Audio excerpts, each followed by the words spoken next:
बिस्मिल्लाहिर्रहमानिर्रहीम। अस्सलाम वालेकुम जनाब, मां आहियां इंसाफ अली मेमण, तव्हांजो दोस्त, तव्हांजो होस्ट, तव्हांजो इंस्पेक्टर, तव्हांजे सिंधी चैनल समझो ऐं सम्झायो सां गॾु।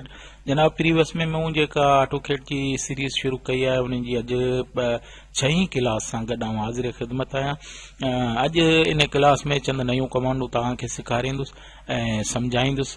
उमेद इन सां त तव्हां इन खे ॾिसंदो ऐं कोशिशि कंदो, प्रैक्टिस कंदो त इनशाला तव्हांखे वॾो फ़ाइदो थींदो ऐं ऑटोकेड खे सम्झंदो। ऐं इन सभिनी ॻाल्हियुनि जे लाइ तव्हांखे मुंहिंजी वीडियो खे पूरो ॾिसणो पवंदो ऐं महिरबानी करे वीडियो खे पूरो ॾिसंदा करियो, इन सां तव्हांखे वधीक नॉलेज ईंदी। हाणे वीडियो शुरू करण खां पहिरीं मुंहिंजी हमेशह वांगुरु इहा रिक्वेस्ट आहे त तव्हांजो ई मुंहिंजो सिंधी चैनल आहे, इन खे प्रमोशन जी ज़रूरत आहे। तव्हां इन खे प्रमोट कयो। प्रमोट करण जे लाइ तव्हांखे जेको आहे इन चैनल खे सब्सक्राइब करणो पवंदो ऐं मुंहिंजे वीडियोस खे लाइक ऐं शेयर करणो पवंदो, जीअं ॿियनि खे बि फ़ाइदो थिए ऐं मूंखे बि इनकरेजमेंट मिले, जीअं आउं वधीक तव्हांजे लाइ सुठियूं शयूं आणींदो रहां ऐं तव्हां उन मां वधीक फ़ाइदो वठी सघो।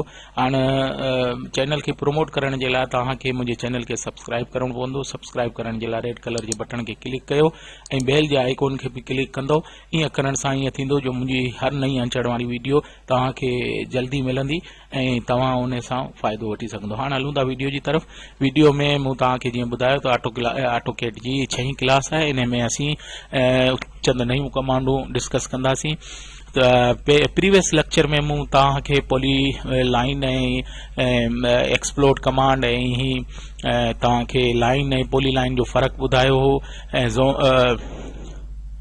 ॿियूं बि शयूं तव्हांखे सेखारियूं हुयूं। हाणे उन खे दुबारा रिपीट करणु कोन थो चाहियां। अॼु असीं जंहिं कमांड खे डिस्कस कंदासीं उहा कमांड होम पैनल जी रिबिन जेका आहे उन जी थर्ड कमांड आहे। ड्रा पैनल जी रिबिन आहे। आर्क कमांड आहे। हाणे आर्क खे सम्झण लाइ ही ॾिसी सघो था, इहा आर्क कमांड आहे। हिन खे सम्झण जे लाइ तव्हांखे ॿुधाईंदुसि त आर्क आहे छा। आर्क दरअसल हिकिड़ी गोल जी हिकिड़े टुकड़े खे आर्क चवंदा आहिनि। हाणे जीअं तव्हांखे ॿुधायां, सपोज कयो जीअं असां आर्क खे क्लिक कयूं था त तव्हां ॾिसी सघो था ही स्पेसिफाई फर्स्ट पॉइंट पुछे पियो। फर्स्ट पॉइंट खां पोइ तव्हां खे जेका रहनुमाई खपे त उन जी रहनुमाई तव्हांखे ही जेका कमांड लाइन आहे इन मां ॾिसी सघो था। हाणे सेंटर पॉइंट पुछे पियो, सेंटर पॉइंट ॾियो ऐं उन खां पोइ लास्ट पॉइंट जी थर्ड पॉइंट जेको ही ॾिसो स्पेसिफाई एंड पॉइंट पुछे पियो। एंड पॉइंट कंदव त ही आर्क ठही वेंदी। हीअ आर्क ॾिसी सघो था, अधु गोल खे चई सघूं था या गोल जे हिकिड़े पीस खे असीं आर्क चऊं था। आर्क जो ऑटोकेड में काफ़ी कमु आहे जेको अॻियां हली असीं पढ़ंदासीं। फ़िलहाल आउं तव्हांखे सम्झाइण चाहियां थो त आर्क आहे छा। हाणे तव्हां ॾिसी छॾियो त आर्क जेको आहे अधु गोल खे या गोल जे पीस खे असीं आर्क चऊं था। अॼु असीं आर्क जे बारे में डिस्कस कंदासीं। त आर्क कमांड खे शुरू करण जे लाइ मूं जीअं तव्हांखे ॿुधायो त ड्रा पैनल जी थर्ड कमांड आहे। ॾिसी सघो था आर्क हितां क्लिक करे बि तव्हां शुरू करे सघो था। जेकॾहिं शॉर्टकट की सां शुरू कंदव त सिर्फ़ु ए लिखी कंप्यूटर में एंटर कंदव त इहा आर्क कमांड शुरू थी वई आहे। तव्हां खां स्पेसिफाई फर्स्ट पॉइंट पुछे पियो, तव्हां पहिरियों पॉइंट ॾियो ऐं उन खां पोइ सेकेंड पॉइंट तव्हां खां पुछे पियो, यानी सेंटर पॉइंट ॾियो या सेकेंड पॉइंट ॾेई उन खां पोइ एंड पॉइंट जीअं ॾींदो त इहा आर्क ठही वेंदी। हाणे ही आर्क जी हिकिड़ी क़िस्म असां डिस्कस कई आहे, पर जेकॾहिं तव्हां आर्क जी पैनल में वेंदव ऐं आर्क जी कमांड में वेंदव ऐं इन खे क्लिक कंदव त इन जो खोड़ सारियूं सब कमांडूं आहिनि। अॼु असीं इन खे बि डिस्कस कंदासीं। हाणे सभिनी खां पहिरीं मूं तव्हांखे ॿुधायो त जीअं ई आर्क खे एक्टिव कंदो त उन में जेका पहिरीं कमांड आहे उहा एक्टिव थी वेंदी, जंहिंमें स्टार्ट सेंटर ऐं एंड पॉइंट तव्हांखे ॾियणा पवंदा। जीअं मूं तव्हांखे ॿुधायो त जीअं ई सपोज कयो हिकिड़ी ॻाल्हि ज़हन में रखिजो, जॾहिं बि तव्हां कंहिं कमांड में वञो था त हिकिड़ी कमांड जेका हले पई उन खे पहिरीं बंदि करणो पवंदो। बंदि करण जे लाइ एस्केप जे बटन खे क्लिक कयो, उन खां पोइ तव्हांजी ॿी कमांड शुरू थींदी।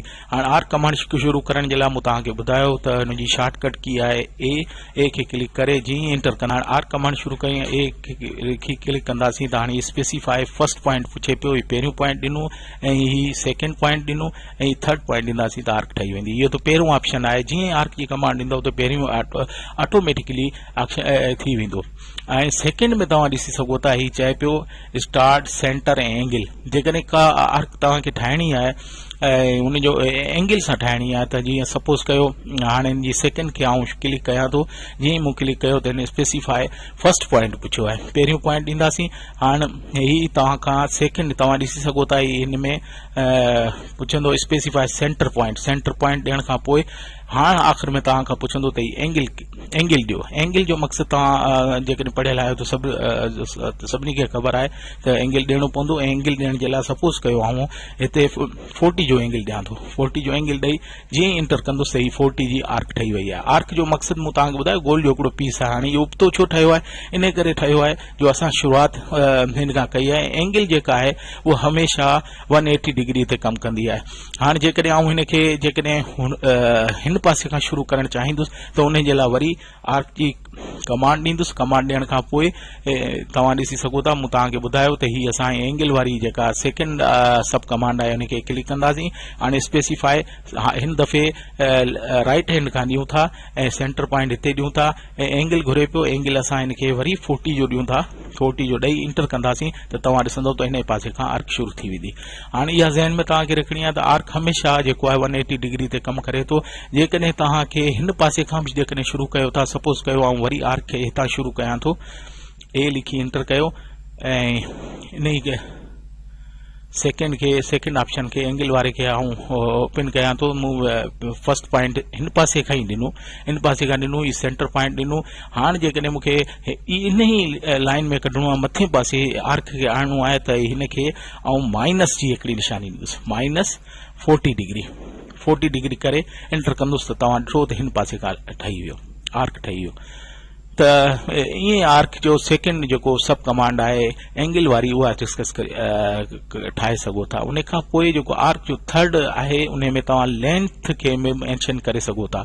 ही ॾिसी सघो था ही आहे स्टार्ट, सेंटर ऐं लेंथ। इन में छा थींदो जो तव्हां स्टार्ट जेको बटन ॾियो ऐं उन खां पोइ सेंटर जेको बटन ॾेई पोइ लेंथ ॾींदव त लेंथ सां तव्हांखे सपोज़ कयो 10 जी लेंथ ॾियां थो, एंटर कयां थो त ही 10 जो आर्क ठही वियो। हाणे ठहियो ईअं इन करे हिन पासे खां जो मूं राइट हैंड खां कोन वरितो, लेफ्ट हैंड खां हिनखे शुरू कयो त इन करे हिनखे हाणे जेकॾहिं आउं राइट खां कयां, सपोज़ कयो आर्क कमांड हिते ॾियां थो ऐं इन जे ऑप्शन में वञी ऐं लेंथ वारी खे एक्टिव कयां थो। एक्टिव करण खां पोइ राइट हैंड खां जेकॾहिं हिनखे फर्स्ट पॉइंट ॾियां थो, सेकेंड पॉइंट ॾियां थो ऐं लेंथ हिनखे 10 जी ॾेई इंटर कंदुसि त ही मथां खां अची वेंदो। हेठां खां कोन ईंदो, छो त मूं तव्हांखे ॿुधायो त जेकी आर्क ठहंदी आहे उहा 180 डिग्री ते वर्क कंदी आहे। जेकॾहिं तव्हांखे हेठां खां मथे खणणी आहे त माइनस जो ऑप्शन ॾींदो, छो त ही 180 में हीअं वेंदी, प्लस में वेंदी ऐं जे माइनस जो ऑप्शन ॾींदो त हुन पासे खां डिस्कस कंदी। हाणे मूं तव्हांखे ॿुधायो त लेंथ आर्क जेका आहे तव्हां लेंथ जी बेसिस ते बि ठाहे सघो था। हाणे जी चौथी जेका कमांड आहे स्टार एंड ऐं एंगल, हाणे हिन में थोरो चेंज थी वियो आहे। हाणे हिन में तव्हांखे पहिरीं स्टार्ट पॉइंट घुरे पियो, इहो स्टार्ट पॉइंट ॾियो, हाणे एंड पॉइंट ॾियो।